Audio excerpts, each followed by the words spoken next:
போல் பொங்கும் அம்மானின் கண்கள்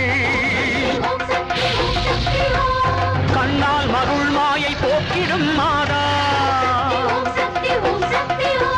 வினையை தீர்த்தாலும் நின்று